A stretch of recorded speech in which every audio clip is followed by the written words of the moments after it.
Cuando Alejandro el Grande o Alejandro Magno, quizás has escuchado un poco de la historia, fue un emperador que conquistó reinos, muchos reinos. Este emperador era poderoso, tenía ejército numerables, era un ejército temible, un imperio poderoso. Conquistó a los persas, conquistó a los medos, conquistó a los babilonios. Iba por su cuarto reino a conquistar y eran los griegos, el reino de Grecia. Y cuando él entró a la ciudad que ya había sido tomada por él entró y a lo lejos miró a un niño, a un muchachito. Era un indigente. Se acercó a él y le preguntó cuál era su nombre. Y el muchacho temblaba delante del emperador Alejandro. Temblaba delante de él. Y contestándolo miró a los ojos y le dijo: mi nombre es Alejandro. Alejandro el Grande se le quedó mirando y una facción de sorpresa se dibujó en su rostro. Él dijo: ¿te llamas Alejandro? Él dijo: sí, me llamo Alejandro. Dijo: yo no puedo creer que tú te llames Alejandro y vivas de la manera en que vives. Dijo: Alejandro soy yo y soy Alejandro el Grande. Soy un conquistador, soy un guerrero, he vencido, he conquistado reinos.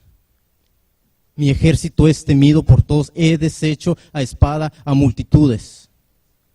Yo soy un conquistador, dijo Alejandro el Grande. Yo soy un vencedor. Tú te llamas Alejandro como yo, tú no tienes que vivir así. Llamó al capitán de su ejército y le dijo: te doy 1 año para que transformes a este muchacho en uno igual que yo. Que estudie en donde yo estudié, que aprenda lo que yo aprendí, que sea entrenado como yo fui entrenado para el ejército y que sea un conquistador como yo. Te doy 1 año. Usted y yo nos llamamos cristianos porque somos, dijeron en Hechos, pequeños Cristos. Nos llamamos como Cristo, llevas el nombre de Cristo. Te pregunto, ¿estás portando ese nombre de la manera digna como Él lo portó? ¿Tú eres cristiano y estás viviendo como Él lo hizo? Esa es la pregunta que yo hago y esa es la pregunta que yo te hago a ti. ¿Cómo tú estás llevando ese nombre? Cristiano. Eso es cristiano, pequeños Cristos. Así miraban a los apóstoles como pequeños Cristos.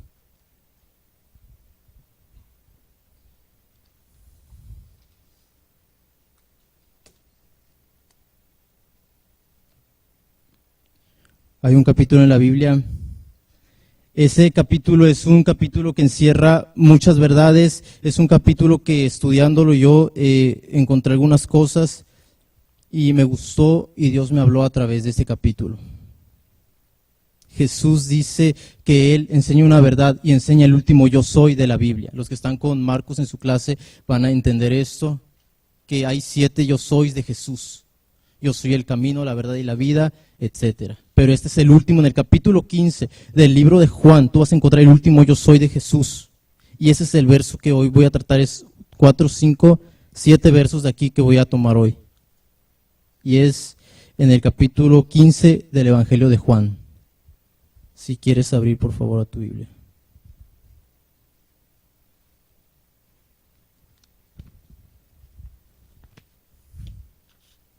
En ese capítulo vemos a Jesús hablando a sus discípulos. Este capítulo se dio, estas palabras las dijo Jesús cuando salió de la cena, del lugar en donde estaba cenando. Del lugar en donde estaba cenando y dijo a sus discípulos: levantémonos y vayámonos de aquí. Y fueron a Getsemaní. En Getsemaní fue donde Jesús lloró sangre, en donde sudó sangre, en donde oró y su ser se deshizo.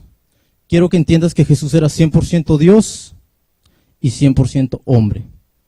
Ese es el misterio que la gente no entiende. Un Dios encarnado, 100% Dios y 100% hombre. Así lo explica la teología, pero es muy difícil que el ser humano lo entienda. Como siendo hombre se encarnó en una carne débil en su deidad de Dios. Él sabía lo que le iba a acontecer porque era Dios. Él sabía lo que le esperaba en la cruz. Y como ser humano él entendía lo que iba a sufrir como hombre. En el verso 1, Jesús dice que Él es la planta, que Él es la vid, pero no es cualquier vid, Él es la vid verdadera. Él es la vid verdadera. ¿Por qué dice este verso? Sí, voy a leer en el verso 1 del capítulo 15. Dice, yo soy la vid verdadera. Y explica que su padre es el labrador y dice, y mi padre es el labrador. Porque dice él que Jesús es la vid y es la verdadera. ¿Cuántas vid menciona la Biblia? ¿Alguien sabe cuántas vid menciona la Biblia aparte de Jesús? ¿Otra vid? Ok, abre conmigo por favor Isaías capítulo 5. Oh, es mi pastor. Isaías capítulo 5, por favor.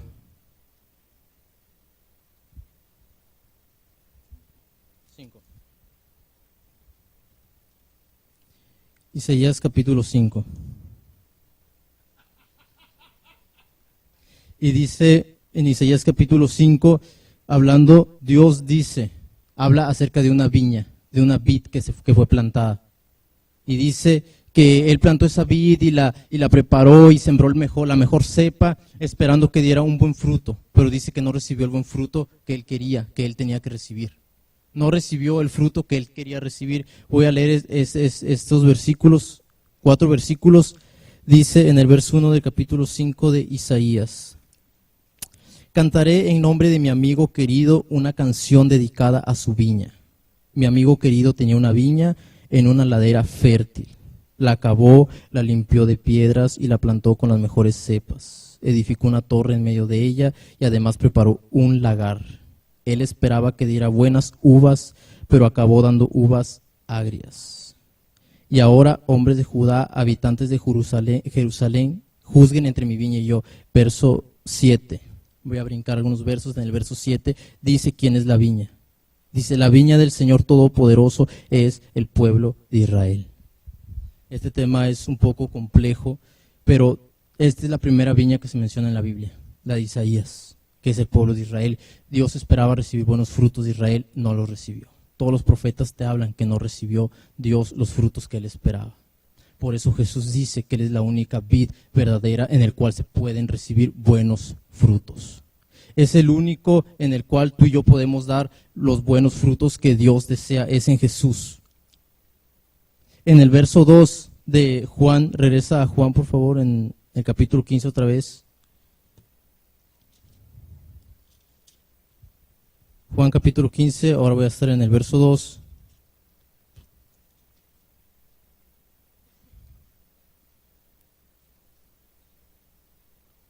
Dice que las ramas que en la vid no dan frutos van a ser cortadas. Y las que dan frutos van a ser podadas. Dos verdades. Las que no sirven van a ser cortadas, las que sirven van a ser podadas. Leo el verso 2 y dice, toda rama que en mí, dice Jesús, no da fruto, eso le estaba enseñando a sus discípulos, toda rama que en mí no da fruto, la cortará, pero toda rama que da fruto, la poda para que dé más fruto todavía. Las ramas que nos sirven en la viña del Señor son quitadas. Dios quita y Dios pone. Y los pámpanos o las ramas que sí están dando frutos son podados. Déjame te explico que Jesús es la vid y tú y yo somos las ramas que estamos adheridos a Jesús. Porque como cristianos tú y yo debemos de estar adheridos a Él. Porque tú y yo funcionamos solamente cuando estamos en Él, fuera de Él no funcionamos. Y dice que estamos adheridos y los que están dando frutos van a ser podados. Cuando estamos en una zona de viñas y sabemos que a principios de año las viñas se podan. ¿Para qué se podan las viñas? ¿Para qué es la poda de un árbol? ¿Para qué se podan? Para que dé fruto. ¿Qué pasa si una viña no se poda? Da muy poco fruto porque las ramas que son estériles le quitan la fuerza a las ramas fructíferas. Eso pasa dentro de la iglesia. Las ramas que no están dando frutos le quitan a las que sí están dando frutos. Por tanto, esas pequeñas ramitas que sí están dando frutos van a ser quitadas. Van a ser podadas. Y la poda de una vid consiste en quitar lo que no sirve. Dios va a tener que podar tu vida. Es una verdad que no nos gusta porque el proceso es difícil, porque Dios va a quitar de tu vida quizá lo que tú más anhelas, lo que tú más amas, lo que tú más quieres. Dios te va a tener que podar, porque Él es el buen labrador y limpia para que dé más fruto, para que tú des más fruto, y te va a podar. Y te va a quitar distracciones de tu vida, y te va a quitar a personas en tu vida, te va a quitar sentimientos y te va a quitar emociones. Te va a tener que quitar cosas en tu vida para que tú puedas llevar más fruto todavía. Ahora te pregunto, ¿qué es eso que no te está dejando crecer? ¿Qué es eso que hace tiempo no te ha permitido ir en crecimiento y llevar más fruto del que has llevado? Todos aquí hemos pasado por procesos difíciles, todos aquí hemos sido podados y vamos a seguir siendo podados. Vamos a seguir siendo podados. Dios nos va a tener que quitar eso que más nos gusta, eso que nos estorba. Y eso duele, pero es necesario. Para tu crecimiento es necesario para que tú lleves más fruto. Verso 3. Jesús dice que nosotros ya estamos limpios. Limpios, y estamos limpios por la palabra que nos ha sido anunciada, por la palabra que nos ha sido comunicada. En el verso 3 leo y dice, ustedes ya están limpios por la palabra que les he yo, dice Jesús, comunicado. Por la palabra, ustedes han sido limpios. ¿Limpios de qué? De tu pecado. Limpio de tu pecado por la palabra. Es necesario, es fundamental que tú entiendas que tu Biblia es necesaria para tu vida. Tú no puedes crecer si no estás leyendo tu Biblia. No puedes. No digas que estás creciendo si no estás leyendo tu Biblia porque te estás engañando tú mismo. No estás creciendo. Porque es la que te limpia, es la que te lleva al crecimiento, es la que te lleva a conocer a Jesús. ¿Qué libro te enseña de Jesús? La Biblia. Y en toda la Biblia es Jesús, desde el Génesis hasta el Apocalipsis. Toda la Biblia se trata de Jesús. Es la que te lleva a un crecimiento pleno, es la que te lleva a conocer a Jesús, es la que te lleva a dar frutos en Él. Somos limpios por la palabra y solamente por la palabra de Dios. La palabra es vida. Y si tú no te alimentas, no vas a dar el fruto que Dios quiere que tú des. Y esas ramitas se convierten en ramitas inútiles. Y esas ramitas dice que van a ser quitadas. Van a ser quitadas de la vid, van a ser quitadas de Jesús. Eso es lo que Jesús estaba enseñando a sus discípulos.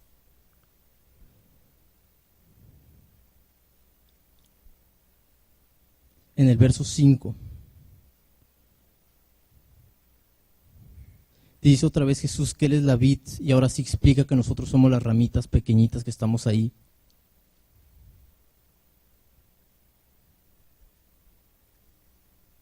Hay que entender que Jesús es la vida, hay que entender quién es Jesús. Paso número 1, tienes que entender quién es Jesús. Tienes que entender que sin Jesús no vas a llegar a ninguna parte.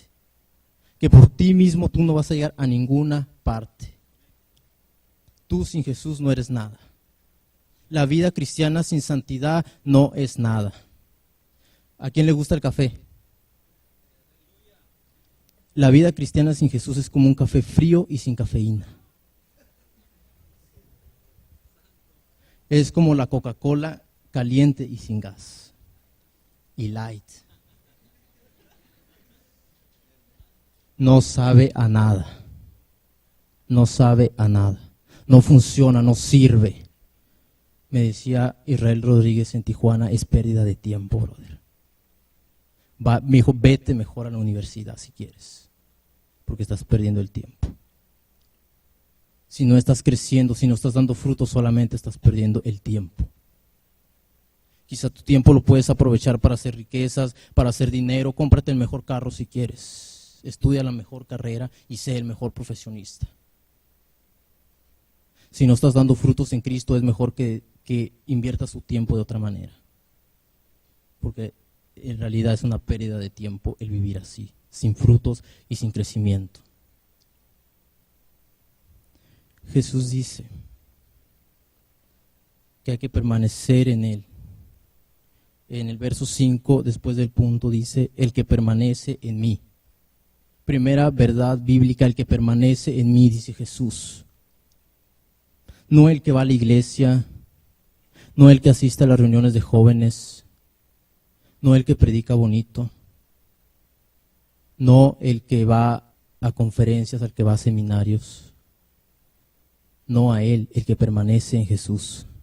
Una relación, está hablando de la relación más íntima que tú te puedas imaginar, entre tú y Jesús. Son la fundición de dos naturalezas, la divina y la humana, tú y Jesús. Y en esa vida no entra nadie y no entra nada más que tú y Jesús. Nadie puede entrar en ese círculo más que tú y Jesús. Jesús dice, el que permanece en mí. La palabra permanecer significa quedarse en el mismo lugar. Tú estás permaneciendo en tu asiento porque estás ahí en el mismo lugar. Ahí estás y estás permaneciendo ahí hasta que esto se acabe. Y ahí vas a estar por un buen rato. Eso es permanecer, estar en un solo lugar, en el mismo lugar. No es lo que somos. A veces nos preocupamos por qué dice la gente de nosotros, por qué piensan de nosotros y queremos siempre tratar de que piensen lo mejor de nosotros.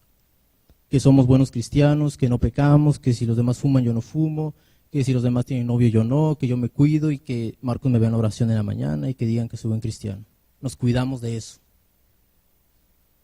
Pero déjame decirte que cuidarte y no vivir como tienes que vivir es traer un antifaz, que se va a caer tarde o temprano.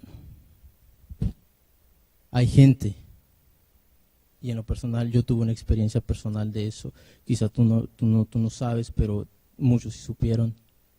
El pecar a escondidas, creemos que es pecar a escondidas, pero no nos damos cuenta que hay un Dios que te está viendo. Que la palabra de Dios dice que todo pecado va a salir a la luz. Y es vergonzoso. Yo pequé una tarde y al día siguiente todo el mundo ya sabía. Fue vergonzoso. Quizá te causó risa, pero para mí en ese tiempo no me causó risa. 2 años tardó Dios para volverme a formar. 2 años. Y es por pura gracia de Dios. Que si Dios le hubiera placido, me hubiera matado ahí y se acabó la oportunidad. Pero Dios tuvo de mí misericordia y dijo, vamos a hacerlo otra vez. Yo dije amén y Él hizo la obra otra vez. Y es por eso que hoy estoy aquí hablándote a ti. ¿Qué tú estás dejando en tu vida que no te deja crecer? ¿Tú estás permaneciendo en Jesús como debes hacerlo? ¿O todavía hay algo que te estorba, todavía traes cadenas arrastrando? ¿Estás creciendo y estás dando fruto como debes? ¿O sigues ahí estancado desde hace tiempo? No hay nada más triste que estar estancado en tu vida cristiana. No hay nada más triste ver cómo los demás crecen y ver cómo los demás lo hacen y ver cómo los demás son usados por Dios y tú no. Si tú no abandonas tu pecado, si tú no dejas que Dios trabaje en ti, siempre te vas a quedar en ese mismo lugar. Ahí vas a estar y el tiempo va a pasar y va a pasar y va a pasar. Y ahí vas a estar. Tú necesitas dejar que Dios trabaje en ti, tú necesitas permanecer en Jesús. No es lo que somos, no es lo que la gente dice de nosotros. Pueden decir de ti que eres un buen cristiano, sí, pero tú y Dios saben la verdadera realidad. No es lo que tú eres, sino no, tú estás parado. Es lo que dice quién tú eres. ¿En dónde tú estás parado? Yo te pregunto, ¿en dónde estás parado? ¿Estás parado en Jesús como debes? ¿O no estás en Jesús? Déjame te explico, esta es una verdad. La teología dice mucho, pero yo te lo pongo sencilla. 2 verdades. Hay 2 reinos. El reino de Jesús y el reino de Satanás. El chanclas, dijo Benito Martínez. Satanás. El reino de Satanás. Hay 2 reinos. El reino de luz, el reino de tinieblas, el reino de pecado, el reino de salvación. Un reino te lleva al infierno, el otro te lleva a la vida eterna. Somos seres humanos, el mundo espiritual es antes de ti, antes de mí, antes de la tierra fue el mundo espiritual. Génesis 1:1 dice, en el principio Dios creó los cielos y la tierra. Pero hay algo en ese verso que yo no sabía. En el hebreo original no es en el principio Dios creó, es Dios en el principio creó los cielos y la tierra. La Biblia, la primera frase, la primera palabra de Génesis 1, del primer libro, del primer capítulo, empieza con Dios. No es en el principio, en el original es Dios en el principio. Y la palabra Dios ahí no es solamente Dios, es Elohim. No es singular, es plural, está hablando de muchos dioses. Ahora quiero que entiendan, no hay muchos dioses. Deuteronomio 6 dice que Jehová es uno y fuera de él no hay Dios. Elohim hace referencia a la Trinidad, Padre, Hijo y Espíritu Santo. Eso dice la palabra Elohim en Génesis 1:1. El mundo espiritual es antes de ti y es antes de mí. El mundo espiritual es más real que todos nosotros aquí juntos. Le podemos llamar dos trinidades: Jesús, la iglesia y el Espíritu, Satanás, el mundo y la carne. ¿Quién es Satanás? Satanás es, en pocas palabras, un usurpador del poder de Dios, de la gloria de Dios. Es un traidor, digamos, en el reino de Dios. Fue expulsado por Jesús porque quiso algo que no le pertenecía y era la gloria de Dios. Creyó que era alguien, creyó que merecía algo. Y ese es el error más grande cuando tú y yo creemos que nos merecemos algo. Cuando creemos que ya somos algo, cuando creemos que ya somos alguien. Ese es el síndrome de Lucifer. Y por eso cayó, por su orgullo y por su vanagloria. Satanás tiene un poder y su poder es real.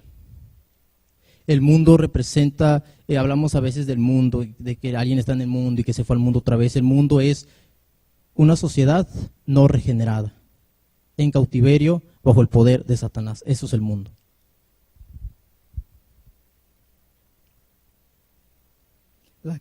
La carne.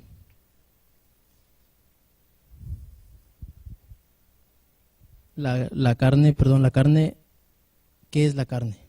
Muchos dicen, es que el brother anda en la carne. Es que lo dijo porque no es espiritual y anda en la carne. ¿Qué es la carne?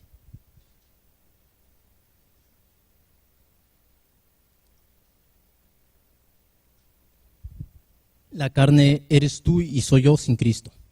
Es tu naturaleza que traes ahí contigo. Tú adentro de ti traes un traidor.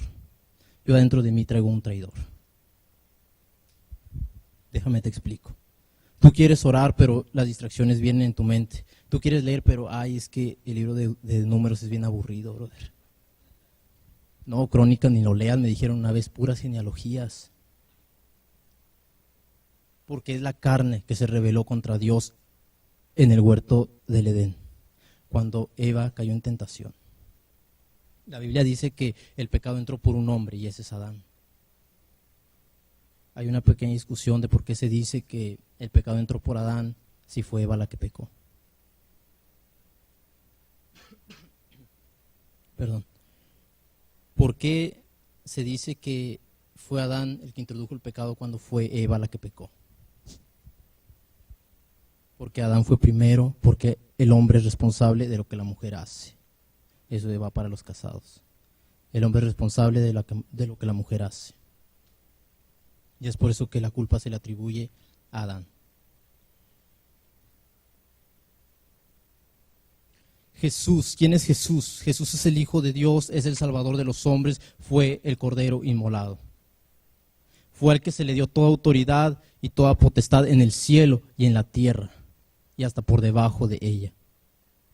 Filipenses dice nombre sobre todo nombre, y que no hay otro nombre igual a ese. Y en ningún otro hay salvación más que en Jesús. Y el único mediador entre Dios y los hombres se llama Jesús. El único camino a la vida eterna se llama Jesús de Nazaret. Ese es el nombre que es sobre todo nombre. Nombre en el cual los enfermos son sanados, en el cual los muertos fueron resucitados, en el cual la presencia de los demonios huyen. Cuando Jesús llegó a la tumba, el drama que vimos hace una semana atrás, cuando Jesús llegó a la tumba de Lázaro, estudiaron este verso y Jesús dice, Lázaro, ven fuera. Mencionó un nombre y dijo, Lázaro, ven fuera. Estaban en un cementerio. ¿Qué hubiera pasado? Se dice, Si Jesús no hubiera mencionado el nombre de Lázaro, todos los muertos hubieran salido. ¿Y sabes por qué? Porque en Jesús está la resurrección y en Él está la vida. En el poder de la resurrección se encuentra solo en Jesús. Y si Jesús no hubiera dicho el nombre de Lázaro, todos los muertos hubieran salido con solamente escuchar esa voz. Fue el único poder que Satanás no tiene, el de resucitar muertos. En estos dos reinos, todos como seres humanos caminamos bajo el dominio de uno de estos dos reinos. El reino de Satanás o el reino de Jesús. No puedes decir que estás a la mitad.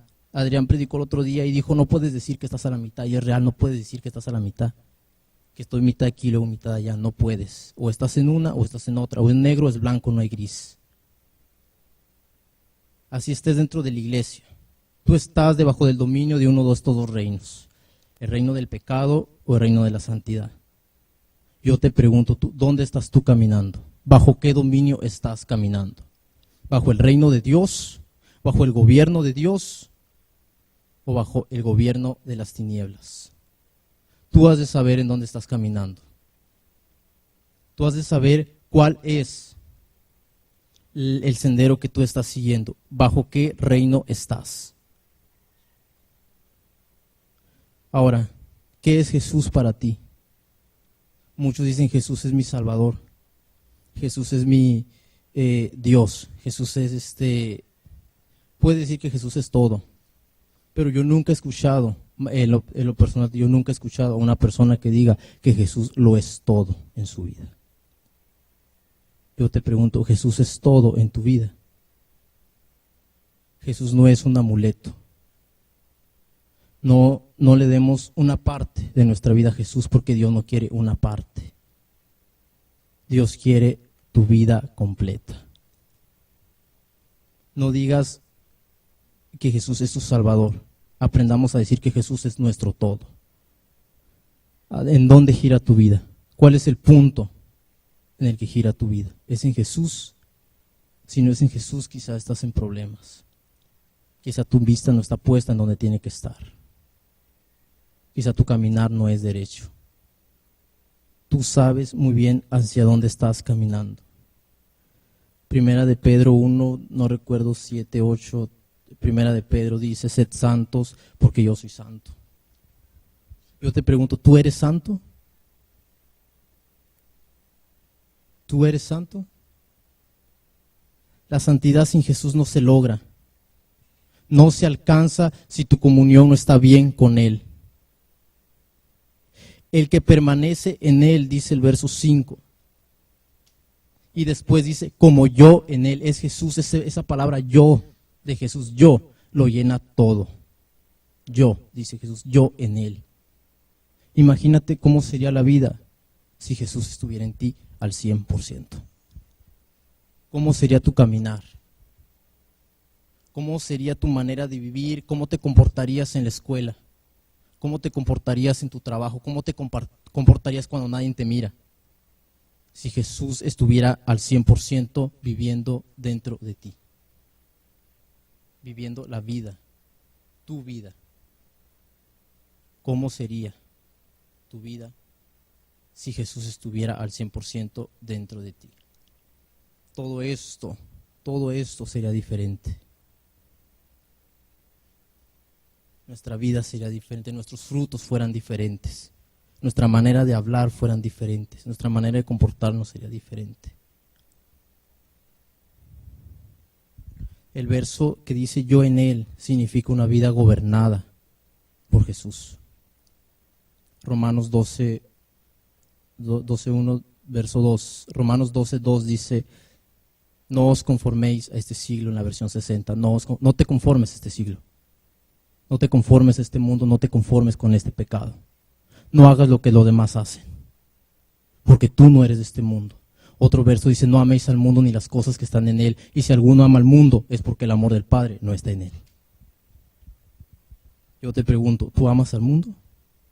¿O alguna cosa que esté en el mundo?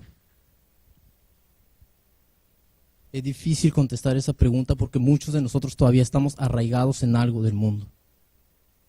En alguna cosita, en algo por más pequeño que sea, todos. Nadie nos excluimos de ahí. Todos todavía estamos arraigados en algo del mundo. Todos.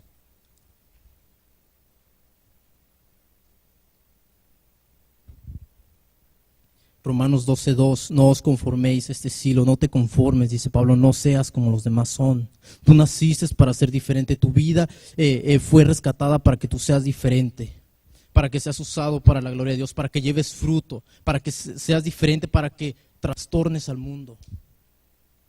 Tú fuiste para hechura suya, dice, se me fue la cita, pero que somos hechura suya para la gloria de Dios. Cuando el hombre fue creado en el Edén, dice que era barro solamente y Dios sopló aliento de vida en su nariz, el nefesh, el aliento de vida. Y fue el hombre.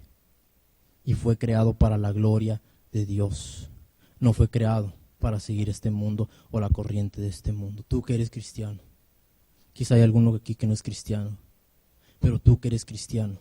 Tú que ya has recibido la salvación. Tú que ya has conocido de Jesús. Tú naciste para esto y para este tiempo, no mañana, porque mañana quizá no estamos, fue para este tiempo. ¿Hace cuánto que Jesús te llamó? ¿Hace cuánto que tú sabes que tienes que salir de donde estás? ¿Hace cuánto es que tú fuiste llamado o que Dios ya te ha incomodado sobre alguna cosa, pero tú no has decidido dejarlo? Dios no va a hacer nada que tú no quieras que Él haga. Dios no va a hacer nada que tú no quieras que Él haga. No amen las cosas del mundo, dice Pablo otra vez. No recuerdo cómo es el verso, pero dice, no ames las cosas del mundo. Para permanecer en Jesús hace falta dos cosas, es la obediencia y es tu comunión con Jesús. Tú sin Jesús, te repito, no eres nada, yo sin Jesús no soy nadie. Y todo esto es en vano, todo esto no sirve. Tu comunión con Jesús, ¿cómo está? ¿Cómo llegaste aquí esta tarde? ¿Cuánto tiempo le dedicaste hoy a Dios en la mañana? ¿Cuántos capítulos de tu Biblia leíste hoy? Quizás no en la mañana, pero en el transcurso del día. ¿Cuánto tiempo le dedicaste a tu Dios en la mañana? En este día. ¿Cuánto tiempo le dedicaste? Tu comunión con Dios es fundamental para ti si quieres crecer. Es una intimidad con Él. Cuando un matrimonio deja la intimidad, el matrimonio va directo al divorcio. Porque se perdió la intimidad, porque se perdió la comunicación. La comunicación. Cuando Dios quiso destruir a Nimrod con su torre de Babel, en Génesis 10, 11, no recuerdo, 12, no, más atrás. Lo que hizo fue confundir las lenguas de todos y les dio lenguas a todos y no se entendían. Quebró la comunicación entre ellos y todo se deshizo, todo quedó frustrado. El diablo hace lo mismo con los matrimonios, con las relaciones. Él hace lo mismo contigo y conmigo. Pierdes la comunicación con Dios, perdiste todo. Perdiste tu relación con Dios, perdiste todo. No puedes hacer nada sin Él. Y al final de este verso lo explica. La oración y la palabra son fundamentales en tu vida. La oración y la palabra de Dios son fundamentales en tu vida. Alfredo dijo el miércoles pasado de que el hombre tiene que levantarse, el siervo de Dios tiene que levantarse a orar. No se te exige, la Biblia no dice qué horas te tienes que levantar. No dice si a las 3, 4 de la mañana, 2 de la mañana, 1, 6 de la mañana, no dice a qué horas. Pero todos los hombres que tú ves en la Biblia eran hombres de oración y de ayuno y conocían la palabra de Dios. Eran diestros en la palabra de Dios. Eran hombres de oración, hombres que cambiaron el mundo por su comunión con Dios. Como resultado de tu comunión vas a tener frutos. ¿De qué frutos está hablando? Gálatas 5:22. Gálatas 5:22. Habla sobre los frutos del Espíritu Santo. Esos frutos no los puedes conseguir sin tu comunión con Dios. El amor, la paciencia, la bondad, la benignidad, la paz. No puedes conseguir esos frutos sin tu comunión con Dios. No puedes. Necesitas tu comunión con Dios para llevar fruto. Y termina el verso con esta palabra, dice, separados de mí, no pueden ustedes hacer nada. Nada. Ahora, no es que no puedas hacer nada. No es que tú nunca vas a llegar a hacer algo. Tú puedes estudiar, tú puedes llegar a hacer mucho, tú puedes llegar a ser un gran empresario, un gran arquitecto, tú puedes llegar a ser un padre de familia, puedes tener a tu esposa, tus hijos, tu casa, ser un buen ciudadano. Pero para Dios nunca vas a lograr nada. Algo que realmente cuente para Dios nunca vas a conseguir nada. Porque para eso se necesita esa comunión. Para eso se necesita a Jesús. Se necesita a Jesús. En el verso 6 yo lo veo como una advertencia. Y habla sobre las ramas que nos sirven, que ya de plano nos sirven, que nos están dando el fruto que tienen que dar, en el verso 6. Y dice que son cortados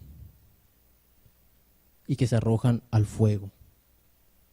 Verso 6 dice, el que no permanece en mí, o sea, el que no está permaneciendo en Jesús, es desechado y se seca. Como las ramas que se recogen, se arrojan al fuego y se queman. El infierno es un lugar real. Jesús predicó sobre el infierno y advirtió a la gente sobre ese lugar. No todo el que diga Señor, Señor va a entrar. No todo el que diga Señor, Señor. Es lamentable esto, que muchos dentro de la iglesia no van a entrar. Es lamentable cuando debería ser que todos tendríamos que entrar, pero muchos no van a entrar. ¿Por qué? Porque no se aferraron, porque no vivieron consagrados, porque quisieron amar al mundo, porque creyeron que una vida doble sería fácil y que no iba a haber consecuencias. Una vida doble no sirve, una vida doble no agrada a Dios, esa gente no va a entrar. Tú tienes que aprender a vivir una vida recta delante de Dios. Y es tan difícil lograrlo. Yo sé que es difícil lograr una vida recta. Yo sé que es difícil levantarse a orar. Yo sé que es difícil meterte con Dios a orar. Yo sé que es difícil. Porque esta carne no quiere, porque se rebela contra Dios. Decir no a la tentación, yo sé que es difícil. Y más si eres joven. No digo que los jóvenes tengan más tentaciones que los adultos, pero somos más inexpertos y se nos hace fácil. Se nos hace fácil. Yo no estoy diciendo que es fácil, pero tampoco estoy diciendo que es imposible. Porque sí se puede caminar con Dios en una vida recta, sí se puede ir más allá, sí se puede crecer en la santidad, sí se puede andar como Dios quiere que andemos, sí se puede. Tú sí puedes hacerlo. El problema es que a veces no queremos hacerlo. Porque sabemos que cuando tú y yo tengamos ese encuentro con Jesús, tú vas a tener que abandonar tu pecado.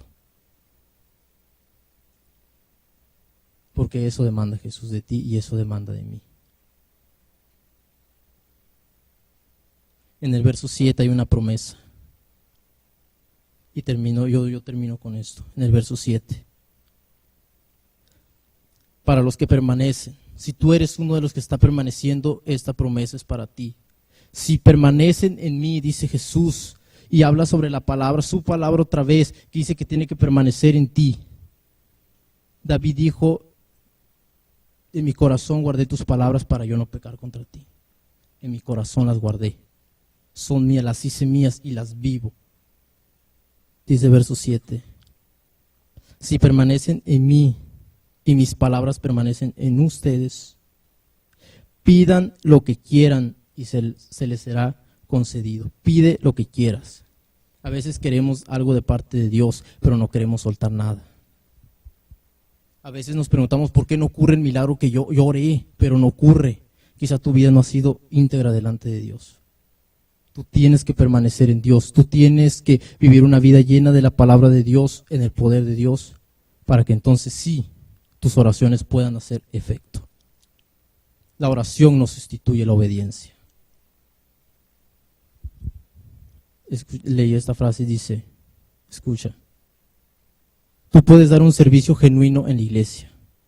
Tú puedes orar todos los días, tú puedes leer todos los días, tú puedes evangelizar gente todos los días. Pero si tú no lidias seriamente con tu pecado, tú estás viviendo una vida de mentira. Tú estás te estás engañando tú mismo. De creer que una cosa sustituye a la otra. La obediencia no se sustituye por nada. Y esa es la promesa que Dios te da si tú permaneces en Él. Tus oraciones van a ser poderosas. Poderosas. Hay un hombre llamado Daniel Nash. Termino con esta historia. Hay un hombre que se llama Daniel Nash. Daniel Nash fue un colaborador de Charles Finney. Charles Finney fue un evangelista usado en el siglo XX, si no me equivoco. Siglo XX.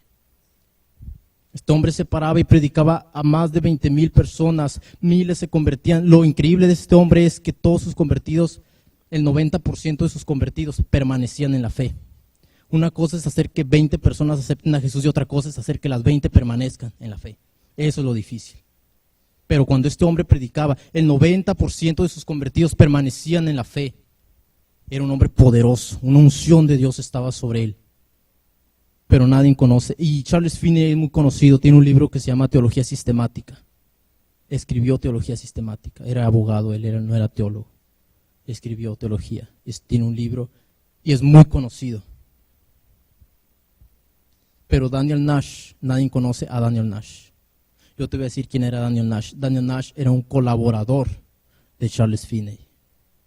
Cuando Charles Finney salía a predicar a un lugar, él iba un mes antes, rentaba un hotel y se encerraba todo ese mes en oración y en ayuno pidiendo el poder de Dios en esa cruzada, que la gente se convirtiera. Él en sus oraciones era su único trabajo, orar para que la gente se convirtiera cuando Charles Finney predicara. Era su colaborador. Cuando Charles Finney murió, fue enterrado en una gran lápida y se le puso una placa escrita a Charles Finney. Cuando Daniel Nash fue muerto, él fue enterrado en una tumba sencilla. Él no tenía una placa escrita de metal, solo tenía unas pequeñas frases. Fecha de nacimiento, fecha de su muerte, decía Daniel Nash. Abajo decían 2 frases. La última es la que me impresiona. Decía colaborador de Charles Finney. Y la última frase era hombre poderoso en oración. No era conocido por la gente, pero fue conocido por el cielo y fue conocido por el infierno. No te glories que la gente te conozca, mejor glóriate que Dios te conozca a ti. Tú tienes que ser conocido por Dios. Tienes que ser conocido hasta por el diablo. Esos hombres son los que hoy necesitamos. No necesitamos grandes predicadores. No necesitamos grandes actores. No necesitamos esa gente. Necesitamos hombres santos de oración y mujeres de oración. Creo que es el tiempo adecuado para ti. Creo que Dios ya te ha llamado a esto desde hace tiempo. Y para eso estás en este lugar. Dios es bueno y su misericordia siempre es nuevas son cada mañana. Él es digno de ser alabado. Y recuerda que si estás aquí es por la gracia de Él. Y ese propósito está en ti. Tú ya naciste con Él. Amén.